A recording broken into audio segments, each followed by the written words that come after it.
मैं कहना ये चाहता हूँ, जो आज आपको एक संकेत दिया गया है, इसको इंटरनेशनल लैंग्वेज में कहते हैं ऑफ डिप्लोमेसी हॉट परस्यूट। अगर आप इतना हमें जरूरत से ज्यादा तंग करेंगे, जैसा कि आप करने पे आमादा हो गए हैं कि कोरोना वायरस से दुनिया जूझ रही है, आप सब छोड़ के बाढ़ में जाए हमारे लोग जो मर रहे हैं, अपने स्टूडेंट आप चीन से वुहान से वापस नहीं लाना चाहते और भारत के ऊपर आप ये समझ रहे हैं कि ये बहुत सही टाइम है अब वार करने के लिए। तो मैं आपको एक इंटरनेशनल डिप्लोमेसी में जो फ्रेज इस्तेमाल किया जाता है उसको बोलते हैं राइट टू हॉट परस्यूट। आपके तकरीबन ज्यादातर जो कैंप्स हैं टेररिस्ट कैंप्स वो पीओके के अंदर है, वो गिलगिट बाल्टिस्तान के एरिया में है। और जो जिस तरह से आप हमको तंग करने पे आमादा हो गए हैं, बार बार आपको एक छोटा सा झटका दिया जाता है कि अभी भी छोड़ दीजिए।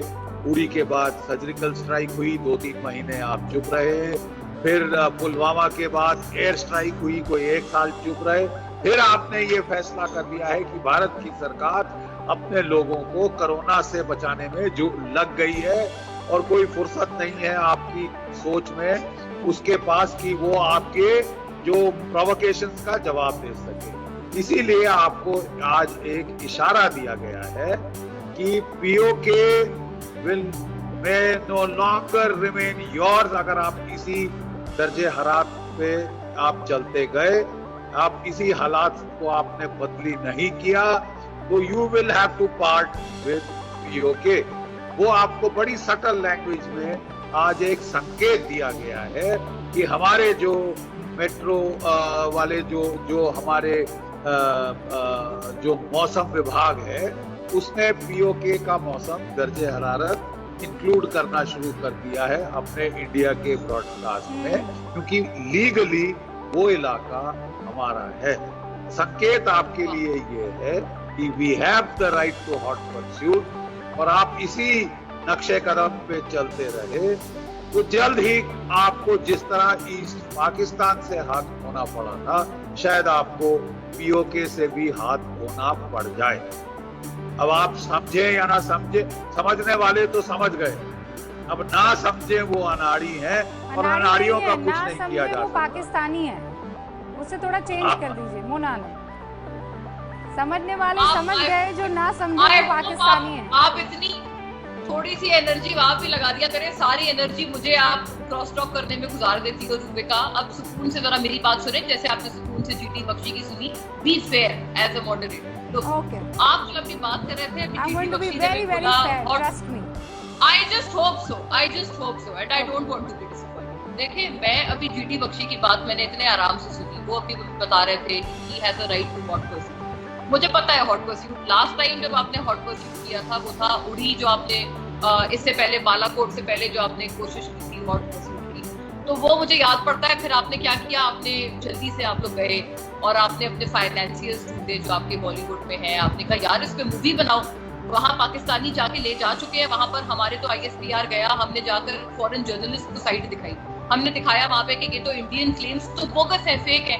आपने कहा यार जल्दी मूवी बनाओ, ये बड़े बड़े आप बैनर्स को साइड करें, वो आपके कोई एक्टर उनको आप साइड करें, फिर उनको साइन करके आपने वैलिडेट किया अपना claim. So Uri is basically nothing more than a Bollywood movie as of now, as of present. Balakot में जो था, वो जो पिछले साल का सारा एक वाकया स्टैंड ऑफ हुआ था, उसमें तो प्राइम मिनिस्टर मोदी आपकी कंसीड कर चुके हैं ना कि अगर हमारे पास रफेल होता तो अंजाम कुछ और होता, यानी अंजाम वो नहीं था जो आप लोग क्लेम करते हैं। ये मैं बात कर रही हूँ। तो इसलिए प्लीज हॉट परस्यूट का आपका राइट है, मैं इसको नहीं कहती। अगर आपको लगता है हमारी तरफ से कुछ होता है तो आप हॉट परस्यूट करें, लेकिन हॉट परस्यूट ऐसा करें पूरा किया, फिर आपका हॉट परस्यूट। मैंने अपना वादा पूरा किया, वादे पर हिंदुस्तानी हमेशा कायम रहता है। हाँ, हिंदुस्तानी हमेशा कायम रहता है। अब एक और वादा कर रहे हैं कि 50 साल आपको इंतजार नहीं करना पड़ेगा। जैसे बांग्लादेश अभी आपको दिखाई दे रहा है, जीडी बख्शी ने कहा कि अब आप पाकिस्तानियों को बांग्लादेश जाने के लिए टिकट खरीदनी पड़ती है, वैसे ही पीओके के लिए टिकट खरीदनी पड़ेगी। ये भी एक और वादा है। एक नई चीज कल सामने आई, और सामने मैंने आपसे कहा ना कि भारत छेड़खानी चाहेगा, वो छेड़खानी करना चाहे, कोई रीजन ढूंढेगा इस वक्त। उसकी वजह यह है कि अगर वो नहीं ढूंढता, अगर वो देखें ये CPEC जो है चाइना का, ये बहुत अहम है अमेरिका के लिए भी, चाइना के लिए भी, पूरी दुनिया के लिए भी। कल भारत ने क्या किया जनाब, उनका जो महकमा मौसमियात है जो दिल्ली में बैठा है, छोटी छोटी चालाकियां, छोटी छोटी ये तो हम भी कर सकते हैं बैठ के, मेरा ख्याल से कर लेना चाहिए हमें। उनके महकमे मौसमियात ने जो मौसम दिखाया भारत का, तो उसमें उन्होंने गिलगित बल्तिस्तान का मौसम भी बता दिया है। उनके जो टीवी स्टेशन हैं उन पे गिलगित बल्तिस्तान, मीरपुर, मुजफ्फराबाद, यानी आज़ाद कश्मीर और हमारे पास जो इलाके हैं, पहली दफ़ा उनका मौसम का हाल बता रहे हैं वहाँ पे बैठ के। अच्छा जी, और ये इसको अजीत डोभाल वहाँ पे बराह रास्त ये उनके अहकाम से हुए। यानी कोई ये क्या मसला है, हम यहाँ बैठ के नई दिल्ली का और श्रीनगर का और कलकत्ता का दर्जा हरारत बताना शुरू कर दें, क्या इससे क्या मसला है? हम तो बल्कि पूरी दुनिया के बताते हैं, ग्लोबल। तो उन्होंने उसको भारत में ऐड कर लिया है, भारत का मौसमी हाल सुनाते हैं आपको, आज़ाद कश्मीर के इलाके, छोटी छोटी चालाकियां। अब मसला ये है, तो ये तनाव इंडिया बढ़ाना चाहेगा। अच्छा, इस देखें, एक तो अल्लाह खैर करे, दहशतगर्दी के वाक़यात बढ़ने के चांसेस हैं, इंडियन स्पॉन्सर दहशतगर्दी, और उसमें जाहिर है कि CPEC, तो उसमें गिलगित बल्तिस्तान के अंदर शरारत हो सकती है, उसमें LOC पे शरारत हो सकती है, और उसमें बलूचिस्तान में इतलात आ रही हैं, मैं कोई बात इस वक्त नहीं करना चाह रहा, लेकिन इतलात आ रही हैं कि वहाँ पे कोई दहशतगर्दी का वाक़या आज हुआ है।